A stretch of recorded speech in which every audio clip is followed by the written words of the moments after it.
أعوذ بالله من الشيطان الرجيم بسم الله الرحمن الرحيم. Assalamualaikum warahmatullahi wabarakatuh. Alhamdulillahirrabbilalamin. Wassalatu wassalamu ala ashrafil anbiya'i wal mursalin Sayyidina wa maulana Muhammadin wa ala alihi wa sahbihi ajmain. Amma ba'd. Marilah kita panjatkan puji dan syukur kehadirat Allah Subhanahu wa taala yang telah memberikan kekuatan, kesehatan lahir dan batin kepada kita semua, sehingga kita dapat bertemu di kesempatan kali ini walaupun tidak bertatap muka secara langsung, dalam rangka menghambakan diri kepada Allah Subhanahu wa taala. Salawat dan salam tidak lupa kita kirimkan, kita hadiahkan kepada junjungan kita Nabi Allah Muhammad SAW yang telah mengantarkan umat manusia dari zaman peradaban hidup yang jahiliyah menuju pada peradaban hidup yang modern yang penuh dengan kemajuan ilmu dan teknologi seperti yang kita rasakan sampai saat ini. Semoga kita semua termasuk dalam hambanya yang taat, yang berhak mendapatkan syafaatnya di hari kelak, di hari akhir kelak, insyaallah. Amin amin ya rabbal alamin. Dalam kesempatan kali ini saya akan membawakan sebuah kultum bertemakan fenomena yang sedang kita alami sekarang, yaitu tentang coronavirus disease atau yang biasa kita sebut dengan COVID-19. Saat ini umat manusia berada dalam suasana pandemi global.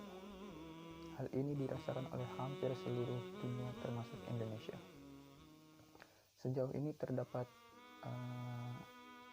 42.762 kasus coronavirus di Indonesia per hari ini tanggal 18 Juni 2020. Lalu dalam keadaan wabah seperti ini, sebenarnya upaya apa yang harus kita lakukan?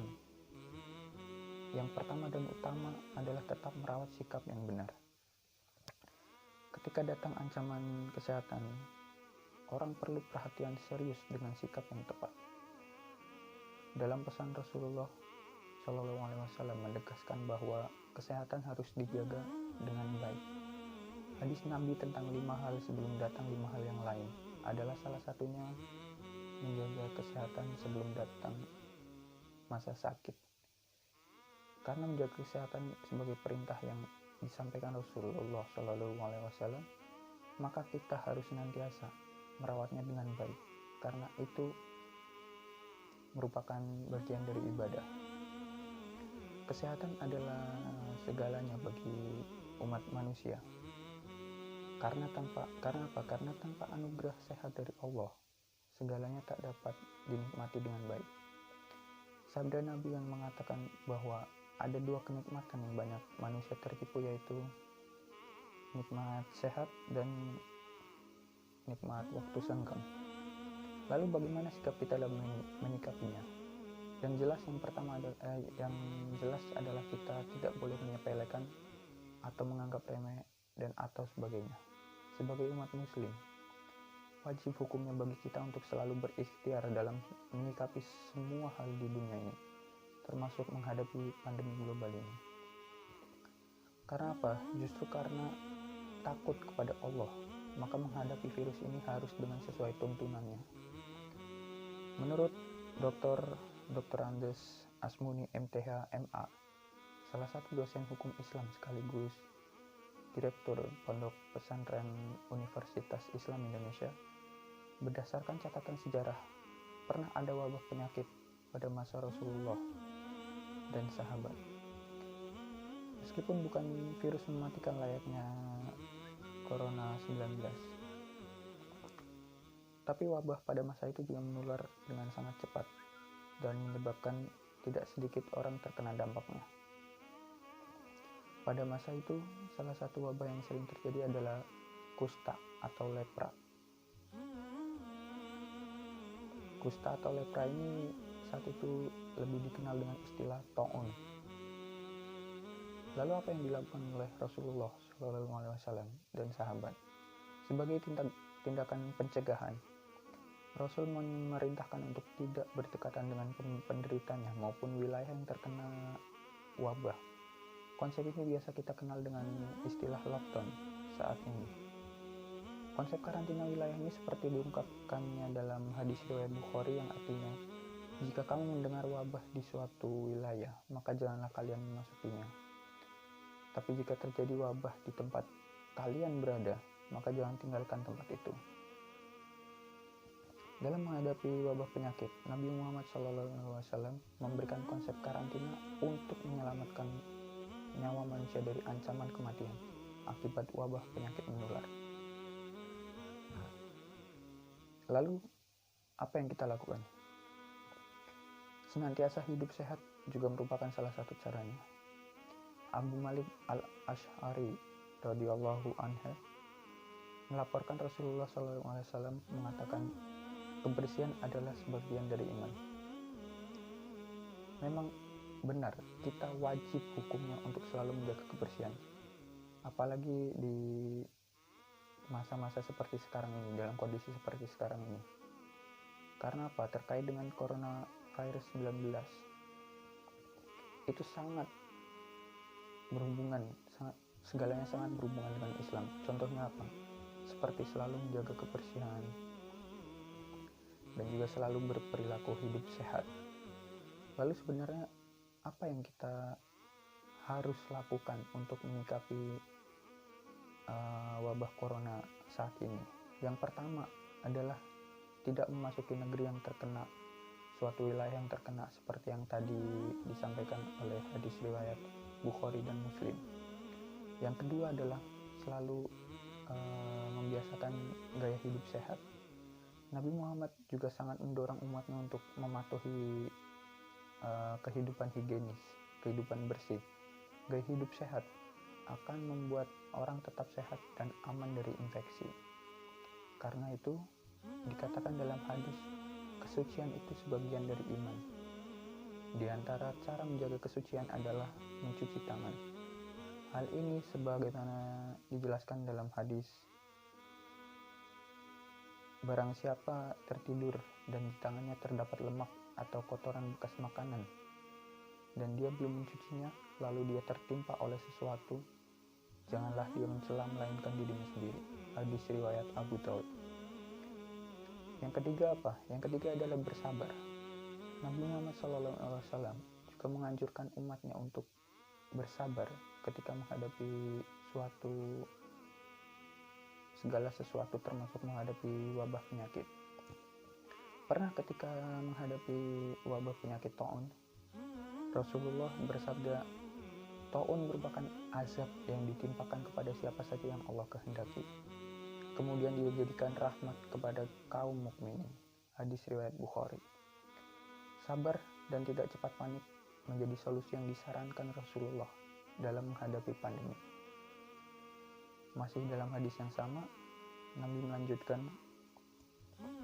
tidaklah seorang hamba yang di situ terdapat wabah penyakit tetap berada di daerah tersebut dalam keadaan bersabar, meyakini bahwa tidak ada musibah kecuali atas takdir Allah yang ditetapkan, kecuali ia mendapatkan pahala seperti orang yang mati syahid. Subhanallah. Yang keempat adalah semangat kepedulian. Anjuran menghindari penyakit menular bukan berarti menunjukkan bahwa Nabi sepakat untuk mengucilkan penderita tersebut. Akan tetapi, langkah yang diimbau ini justru lebih menitik beratkan kepada rasa semangat kepedulian. Hal ini sesuai dengan hadis riwayat Bukhari bahwa Nabi SAW pernah bersabda, janganlah kamu lama-lama memandang orang-orang yang sedang sakit lepra. Hadis ini merupakan penanda bahwa berkontak berlebihan dengan penderita menular di masa itu bisa memberikan dampak pengidap dari sisi psikologis. Lalu yang kelima adalah selalu optimis.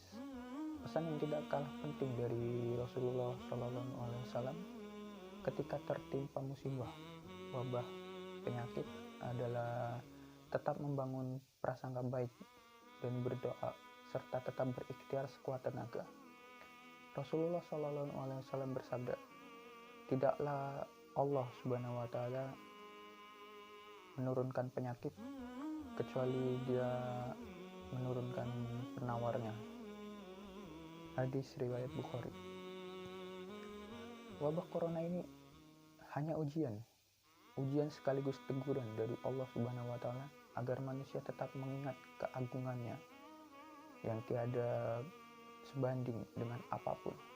Berprasangka baiklah pada Allah bahwa kasih sayang Allah akan segera mencabut cobaan ini dalam waktu yang tidak lama lagi, atau dalam waktu yang dekat.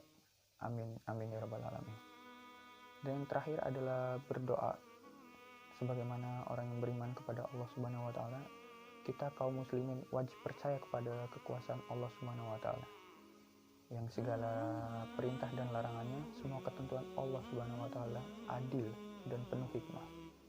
Jika kita berada dalam kesulitan dan kesusahan, kita langsung bermunajat kepada Allah Subhanahu wa Ta'ala. Kemudian Allah Subhanahu wa Ta'ala mengabulkan doa kita jika kita ditimpa musibah. Amin, amin. Demikian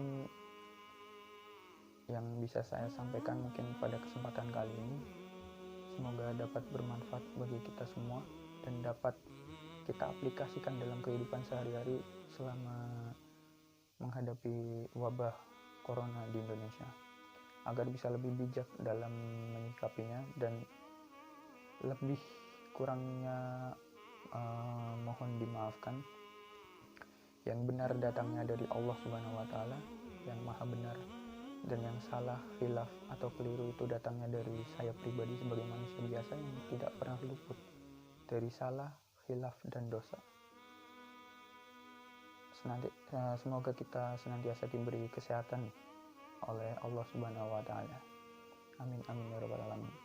Akhirul kalam, subhanaka Allahumma wa bihamdika asyhadu an la ilaha illa anta astaghfiruka wa atubu ilaik. Wallahul muwaffiq ila aqwamit thoriq. Wassalamualaikum warahmatullahi wabarakatuh.